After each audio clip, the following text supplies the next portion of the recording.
Baik teman-teman semuanya, saya ada sedikit pantun untuk memulai presentasi pada pagi hari ini. Datang pemburu menangkap ikan, buah pepaya enak dikonsumsi. Untuk ibu dosen yang cantik, izinkan kami memulai presentasi. Assalamualaikum warahmatullahi wabarakatuh. Selamat pagi semuanya. Baik, kami dari kelompok 8 izin mempresentasikan hasil diskusi yang berjudul Etika Pendidikan dan Pendidikan Karakter. Sebelumnya, izinkan kami kelompok 8 untuk memperkenalkan anggota kelompok kami terlebih dahulu. Dengan saya sendiri yaitu Desta Triputri sebagai moderator dan pemateri ke-1 yaitu Sri Wahyu Hidayati, pemateri kedua yaitu Gia Frelika, pemateri ketiga yaitu Khairunisa Fineza, pemateri keempat yaitu Kiswan Prayogi, dan pemateri terakhir yaitu Egil Riani. Baiklah, langsung saja ke pemateri yang pertama, yaitu Sri Wahyu Hidayati. Baik, sebagai pemateri 1, saya akan menjelaskan pengertian etika dan ciri-ciri dari etika. Etika pendidikan ini bisa kita artikan sebagai ilmu atau pelajaran etika mengenai teori bagaimana seharusnya kita berperilaku atau berbuat dan tidak berbuat terhadap orang lain, khususnya dalam praktik pendidikan. Etika pendidikan ini sendiri berisi aturan perilaku yang diterima secara sosial yang memberikan tekanan pejabat-pejabat pendidikan untuk memelihara kesadaran nilai yang tinggi dan jujur serta adil dalam memberi layanan kepada publik. Jika pendidikan yang dimaksud di institusi secara formal, maka guru, siswa, dan semua personil lainnya harus memiliki etika yang baik dalam bertingkah laku sehari-hari. Selanjutnya, saya akan menjelaskan ciri-ciri dari etika. Etika ini memiliki ciri-ciri diantaranya yaitu tetap berlaku meskipun tidak ada orang lain yang menyaksikan. Etika ini bersifat absolut atau mutlak. Etika ini terdapat dalam cara pandang dari sisi batin manusia, dan etika ini sangat berkaitan dengan perbuatan atau perlakuan dari manusia. Selanjutnya, permateri 2 akan dijelaskan oleh Gea. Baiklah, di sini saya akan menjelaskan tentang tujuan etika, yaitu membuat manusia menjadi pribadi yang baik, berbudi luhur, berakhlak mulia, serta sopan santun dalam membawakan diri sebagai individu, baik dengan keluarga maupun tetangga. Membuat anggota masyarakat dapat menyesuaikan diri secara etis dengan tatanan masyarakat. Di sini ada juga fungsi etika, yaitu etika berfungsi sebagai penilai, penentu, dan penetap terhadap suatu perbuatan yang dilakukan oleh manusia, yaitu apakah perbuatan tersebut akan dinilai baik, buruk, mulia, terhormat, hina, dan sebagainya. Dengan demikian, etika berperan sebagai konseptor terhadap sejumlah perilaku yang dilaksanakan oleh manusia. Etika lebih mengacu kepada pengkajian sistem nilai-nilai yang ada.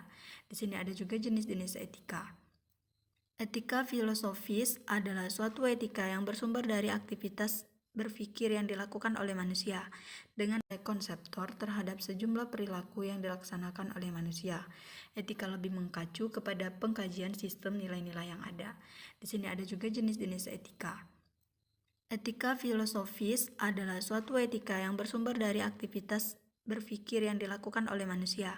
Dengan kata lain, etika merupakan bagian dari filsafat. Berbicara tentang filsafat, maka kita perlu mengetahui sifat dari etika tersebut, yaitu yang pertama empiris, yaitu cabang filsafat yang membahas sesuatu yang ada atau konkret, misalnya filsafat hukum yang mempelajari mengenai hukum.